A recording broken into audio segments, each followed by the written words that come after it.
Hi guys, today we will talk about how to fix Telegram background download on settings, or we will just click here on settings. Then we come here to settings window, and we will just go down. We will click here on apps. Then we come here to apps window, and we will go down here to looking for Telegram app, and this is window and found the Telegram app, and we will click here and on Telegram. Then we come to this is window.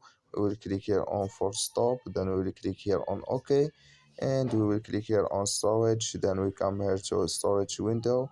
We will just click here on clear cache, and we will click here on manage storage, and we click here in app.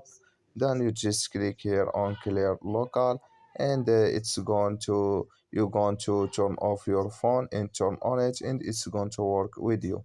Thank you for your watching. Don't forget to support us by like and subscribe, and see you in next video.